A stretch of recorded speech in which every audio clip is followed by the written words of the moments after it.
Greetings, welcome to GPT Grace People's Talk.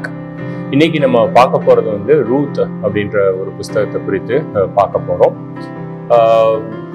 This is Pastor Guru and with me my wife Nalini. நாங்கள் ரெண்டு பேரும் இந்த புஸ்தகத்தை வந்து குறித்து டிஸ்கஸ் பண்ண போறோம். இந்த புஸ்தகத்துல வந்து பார்த்தீங்கன்னா ஒரு குடும்பத்தினுடைய கதை எழுதப்பட்டிருக்கு. எலிமெலக் என்பவருடைய குடும்பத்தினுடைய கதை. அவங்க வந்து எருசலேம்ல இருந்து, இன்ஃபேக்ட் பெத்லஹேம்ல இருந்து மோவாபிய தேசத்துக்கு போயிட்டு அந்த கதையை தான் வந்து நம்ம இதுல பாக்குறோம். நம்ம நியாயாதிபதிகளுடைய முடிவு, அதாவது இதுக்கு முந்தின இருக்கிற புஸ்தகம் வந்து நியாயாதிபதிகள், அந்த புஸ்தகத்துல 21வது அதிகாரம் 25வது வசனம், அதாவது கடைசி வசனம் எப்படி முடியுதுன்னு பாருங்க. அந்நாட்களிலே இஸ்ரவேலில் ராஜா இல்லை, அவனவன் தன் தன் பார்வைக்கு சரி போனபடி செய்து வந்தான்.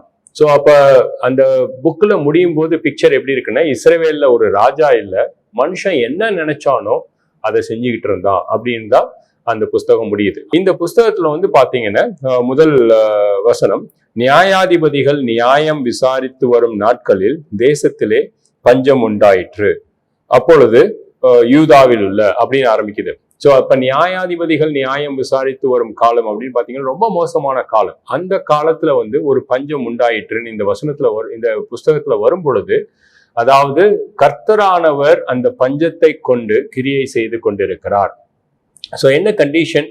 இஸ்ரவேலிலே ராஜா இல்லை, பட் ஆனா கர்த்தர் என்ன பண்ணிட்டு இருக்காரு? ஒரு பஞ்சத்தை கொண்டு வந்தாரு. உடனே நம்ம என்ன பண்றோம், என்னடா அது கர்த்தர் பஞ்சத்தை கொண்டு வந்தாரு அப்படின்னு பார்க்கும் பொழுது, இந்த பஞ்சத்தின் மூலமாக ஒரு குடும்பத்தின் வாழ்க்கையிலே இடைப்பட்டு அந்த குடும்பத்திலிருந்து ராஜாவை கொண்டு வருவார். ஸோ இன்ஃபேக்ட் ரூத் 4வது அதிகாரத்துல வந்து தாவீது என்கிற நாமம் முதல் முறையாக வேதாகமத்துல வருது. 2 முறை இந்த தாவீதுன்ற நாமம் வரும். அந்த தாவீது யாருன்னு கேட்டீங்கன்னா, கர்த்தருடைய இருதயத்தை சார்ந்த ஒரு ராஜா.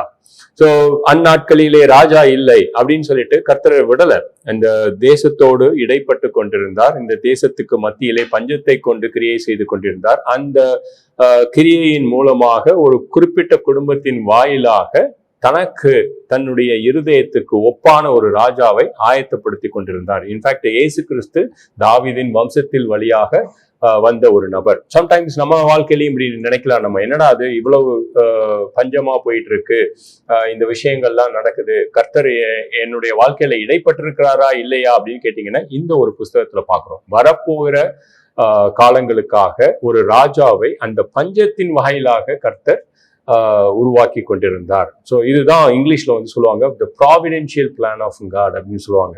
நம்ம கஷ்டம்னு நினைக்கிற இடத்துல கர்த்தருடைய கரம் இருக்குன்னு சொல்ல வரேன் நான். ரொம்ப உண்மைதான். ஆக்சுவலி இதில் பார்த்தோம்னா கர்த்தர் இடைப்படுறது வந்து ஒரு பெரிய ராஜா வீட்லேயோ இல்லை ஒரு ரொம்ப செல்வந்தர் வீட்டில் வந்து அவர் இடைப்படலை. இங்கே வந்து பார்க்கும்போது இட்ஸ் ஜஸ்ட் ஒரு நார்மல் ஒரு ஃபேமிலி தான் அது, எலிமெலக்ன்ற ஒரு ஃபேமிலி. பட் அந்த ஒரு குடும்பத்திலும் ஒரு பர்சனலான ஒரு இன்வால்மெண்ட்டோட கடவுள் ஒரு வேலை பண்ணுறாரு அப்படின்னு பார்க்கும் பொழுது அது ஒரு பெரிய சந்தோஷமா இருக்கு. தட் நம்மளுடைய வாழ்க்கையில கூட அவர் வந்து அந்த மாதிரி இடைப்பட முடியும் அப்படின்னு பார்க்க முடியுது. So most of the times பைபிள்ல வந்து பார்க்கும் பொழுது கர்த்தர் ஆரம்பித்த விதம், செயல்பட்ட விதம் வந்து ரொம்ப அற்புதமா இருக்கும். கர்த்தருக்கு ரட்சிப்பின் திட்டத்தை கொண்டு வர்றதுக்கு இஸ்ரவேல் என்ற ஒரு தேசத்தை ஆதாயப்படுத்த அல்லது உருவாக்க திட்டமிட்டிருந்தார். அதுக்கு கர்த்தர் தெரிந்து கொண்ட நபர் யாருன்னு கேட்டீங்கன்னா, ஆபிரகாம். கிட்டத்தட்ட ஒரு 70 வயது உள்ள ஒரு நபர். அல்லது புதிய ஏற்பாடுல நீங்க வந்து பாத்தீங்கன்னா, இயேசு கிறிஸ்துவின் வருகையை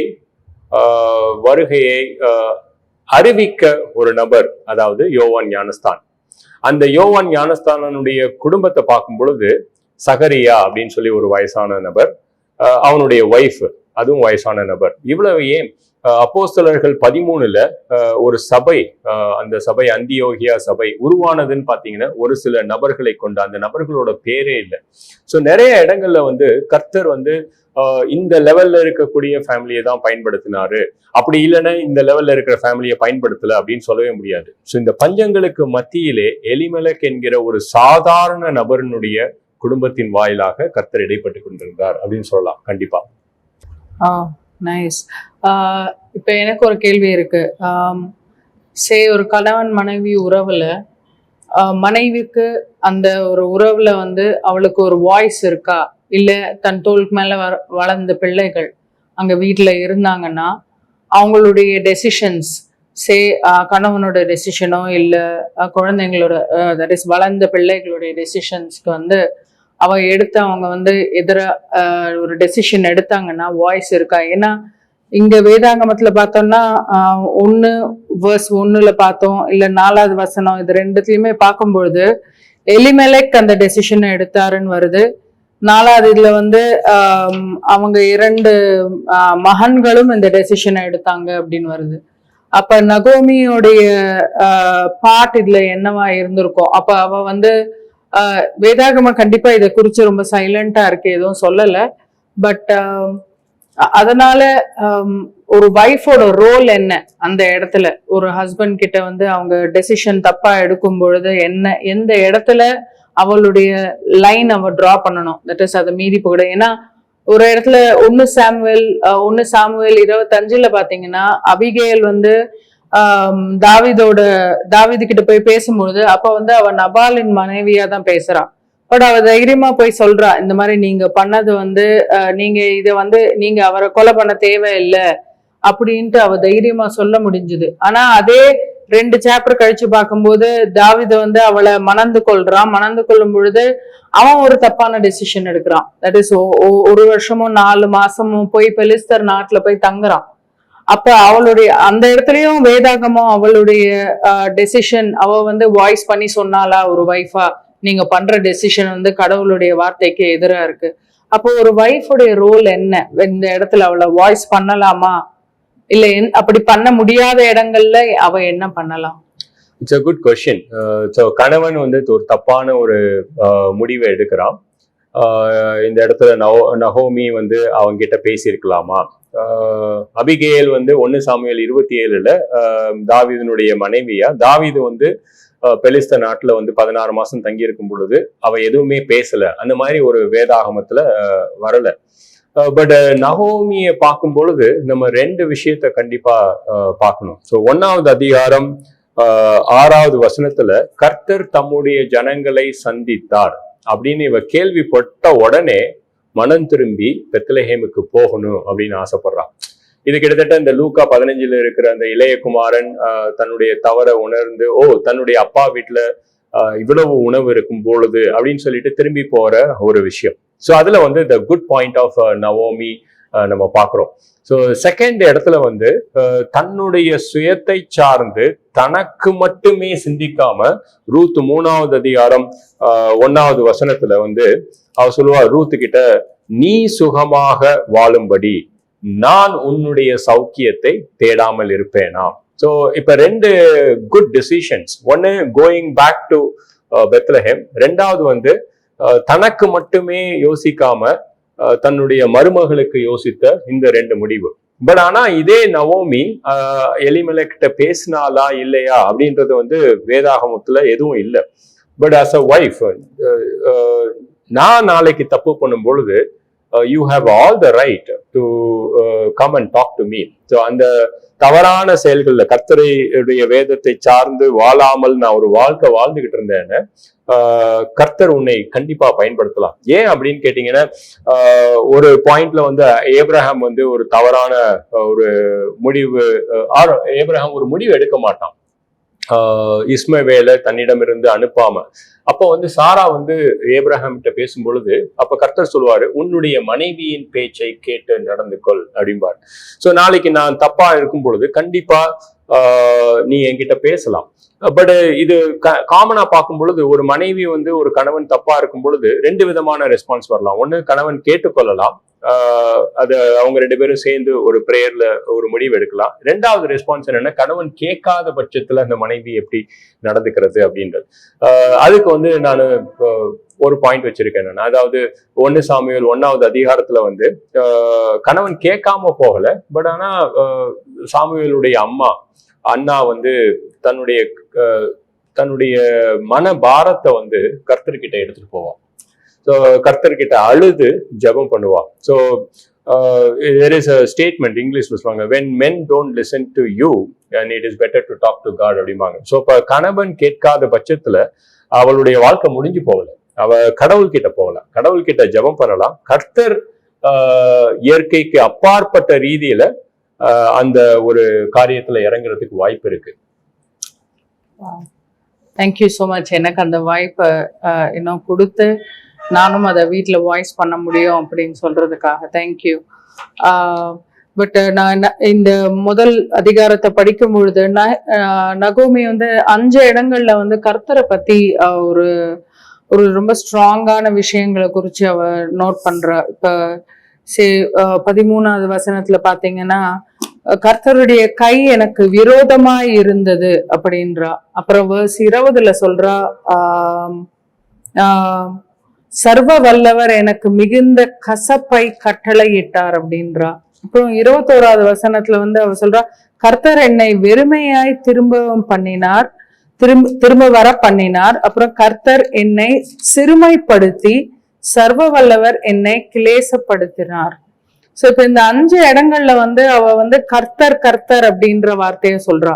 அப்ப அவ சொல்ற வார்த்தையுடைய அர்த்தம் என்ன? லைக் இன்னும் அவ சொல்றது அது உண்மையா? ஏன்னா இது அவங்களுடைய குடும்பத்தான டெசிஷனை பார்க்கும்போது அவங்க கண்டிப்பா டிஸ்ஒபே பண்ணியிருக்காங்க. பட் அதுக்கும் இந்த 5 இடங்கள்ல அவ கர்த்தரை பத்தி சொல்றதும் எந்த விதத்துல லைக் எப்படி பேலன்ஸ் பண்ணுவீங்க? ஐ மீன் அவ கர்த்தர் வந்து எனக்கு எதிராக செயல்பட்டாரு அப்படின்னு நவோமி சொல்றது. கலாத்தியர்கள் 6வது அதிகாரம் 8வது வசனம் ரொம்ப அருமையான வசனம். நான் மாமிசத்துக்கு விதைத்திருந்தால் மாமிசத்திற்கு ஏற்ற விஷயங்களை நான் அறுவடை செய்வேன். நான் ஆவிக்குரிய விஷயங்களில் விதைத்திருந்தால் ஆவிக்கேற்ற ரீதியில் நான் அறுவடை செய்திருப்பேன். ஸோ தப்பு வந்து இவங்க பண்ணினது, அதனுடைய கான்சிக்வன்ஸை பார்க்கும் பொழுது நவோமி வந்து கர்த்தர் எனக்கு எதிராய் செயல்பட்டார் அப்படின்னு. ஸோ மாமிசத்துக்கு விதைத்திருந்தால் மாமிசத்துக்கு நான் அறுவடை செய்திருக்க வேண்டும். சங்கீதம் 37:25 தாவீது ரொம்ப சூப்பரான ஒரு ஸ்டேட்மெண்ட் சொல்லுவான். நான் இளைஞனாய் இருந்தேன், நான் இப்பொழுது முதிர் வயதுள்ளவனாய் இருக்கிறேன், நீதிமான் கைவிடப்பட்டதாக எனக்கு சரித்திரம் இல்லை, நீதிமானுடைய சந்ததி ஒருபோதும் அப்பத்திற்காக ஏங்கி நின்றதில்லை அப்படின்றது ஒரு பாயிண்ட். சோ இந்த இடத்துல வந்து கர்த்தர் எனக்கு எதிராக செயல்பட்டார் அப்படின்றது வந்து எதனால அவ சொல்றான்னு, ஒரு கசப்பான வேர் முளைத்திருக்கு. அந்த கசப்பான வேர் வந்து எபிரேயர் 12வது அதிகாரம் 15வது வசனத்துல கர்த்தர் சொல்லும் பொழுது, ஒருவனும் கிருபையை இழந்து போகாதபடிக்கு அந்த கசப்பான வேர் முளைக்காம பார்த்துக்கணும் அப்படிம்பாரு. என்னுடைய வாழ்க்கையில நான் மாமிச ரீதியா ஒரு விஷயத்த செஞ்சுட்டு அந்த மாமிசத்தை ரீதியா ஏற்ற வகையில நான் அறுவடை செய்யும் பொழுது அந்த கசப்பான வேர் என்ன ஆகும்னா எனக்குள்ள ஒரு கலகத்தை கொண்டு வரும். அந்த கலகத்தை கொண்டு வரும் பொழுது குற்றச்சாட்டை நான் யார் மேல ஈஸியா போட்டுடலாம்னா கர்த்தர் மேல போட்டுடலாம்.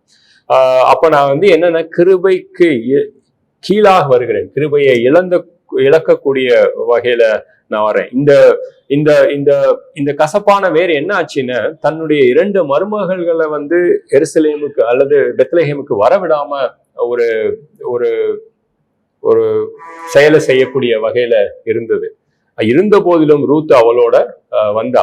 இன்னொரு பக்கம் பார்க்கும்போது யாத்ராகமம் 18ல வந்து பாத்தீங்கன்னா மோசே வந்து தன்னுடைய மாமனார் வந்து இஸ்ரவேலன் அல்ல, தன்னுடைய மாமனார் வந்து மீதியான் தேசத்தை சார்ந்தவர். சோ மோசே வந்து தன்னுடைய மாமனார் கிட்ட பேசும் பொழுது, கர்த்தர் எங்களுக்கு எகிப்துல இப்படி விடுதலை கொடுத்திருக்கிறார், கர்த்தர் எங்களுக்கு வனாந்தரத்துல இவ்வளவு காத்து வந்திருக்கிறாரு, நீங்க ஏன் எங்க கூட வரக்கூடாது, இந்த கர்த்தரை நீங்க ஏன் அனுசரிக்க கூடாது, இந்த கர்த்தரை நீங்க ஏன் வழிபடக்கூடாது, இந்த கர்த்தரினால் வரக்கூடிய பாக்கியம் உங்களுக்கு நிறைய இருக்குமே அப்படின்னு சொல்லி தன்னுடைய மீதியானாகிய மாமனார் கிட்ட பேசினார். அந்த ஒரு கண்டிஷன் வந்து நவோமிட்ட இல்லை. ஏன்னா அந்த கசப்பான வேர்னால தன்னுடைய மருமகளை பார்த்து நீ ஏன் வரக்கூடாதுன்னு சொல்லல, நீங்க வரவே வேணாம் அப்படின்ற மாதிரி இருந்தது. So we have to be very careful about the root of bitterness. Correct. அதே மாதிரி இப்ப நகோமி வந்து 21வது வசனத்துல வந்து அவ சொல்றா, கர்த்தர் என்னை வெறுமையாய் திரும்ப வர பண்ணினார், நான் நிறைவுள்ளவளாய் போனேன், கர்த்தர் என்னை வெறுமையாய் திரும்ப பண்ணினார். அப்ப சப்போஸ் இப்படி ஒரு கண்ணோட்டத்துல பாக்குறோம்னு வச்சுக்கோங்க, இந்த நிறைவுள்ளவராய் போனேன் உள்ளவளாய் போனேன் அப்படின்னு சொல்றத வந்து பார்க்கும்போது ஒரு ஃபேமிலி அப்படின்ற ஒரு கண்ணோட்டத்துல பார்க்கும்போது அவளும் கணவரும் குழந்தைகளும் இன்னும் அந்த ஊரை விட்டு போனாங்க, பெத்லஹேமை விட்டு. அப்ப அவங்க மோவாபியர் போனாங்க. அப்ப அவனை திரும்பி வரும்போது வெறுமையா வரேன் அப்படின்போது கண்டிப்பா அவனுடைய மகன்களையும் இழந்தா, இதையும் தன் கணவனையும் இழந்தா. சோ அப்படி பார்க்கும் பொழுது ஒரு விஷயம் நகோமியால பார்க்க முடியாதது என்ன அப்படின்னா, அது என்னதான் இழந்தாலும் அவ கூட வர ரூத், அவ மூலியமா தான் வந்து இப்ப அவளுக்கு ஒரு பெரிய பிளெஸிங் எதிர்காலமே வரப்போகுது நகோமிக்கு. பட் ஏன் அந்த நகோமியால அதை பார்க்க முடியல? ஏன் இப்ப நம்மள மனுஷங்களா அதையும் நிறைய இடங்கள்ல பார்க்க முடியாம இருக்கு? சம்டைம்ஸ் பிரச்சனைக்கு மத்தியில வந்து நம்மளுடைய கண்கள் மூடிடலாம். இஷ்மவேலோட அம்மா யாரது? ஆகார்.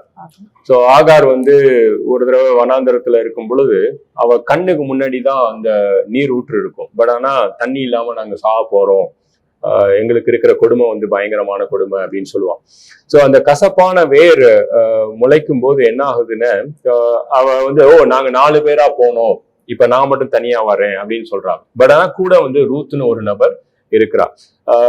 நவோமியோட ஃப்ரெண்ட்ஸ் வந்து சொல்லுவாங்க, ரூத் 4வது அதிகாரம் 15வது வசனத்துல, உனக்கு இருக்கக்கூடிய மருமகள் உன்னை நேசிக்கக்கூடிய மருமகள், அந்த நேசிக்கக்கூடிய மருமகள் 7 குமாரரை பார்க்கிலும் பலத்த ஒரு மருமகள். இன்ஃபேக்ட் நவோமி என்ன சொல்லியிருக்கணும், நம்ம 4 பேரா போனோம், இப்ப வந்து பார்த்தோம்னா 7-8 பேரா வரணும்னு தான் சொல்லியிருக்கணும். ஏன்னா வந்து ரூத்ன்றவ வந்து 7 குமாரரை காட்டிலும் பலத்த ஒரு நபர் அப்படின்றதான் வந்து சாட்சி கொடுப்பாங்க. ஸோ இந்த கசப்பான வேர் சம்டைம்ஸ் நான் எம்டியா போனேன், நான் இப்ப ஃபுல்லா வரல, அல்லது நான் ஃபுல்லா போனேன் நான் எம்டியா வர்றேன் அப்படின்ற மாதிரி ஒரு விஷயத்தை கொண்டு வரும்.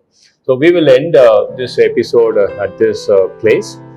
Thank you so much for watching. And இதை குறித்து நம்ம அடுத்த எபிசோட்ல பார்க்கலாம்.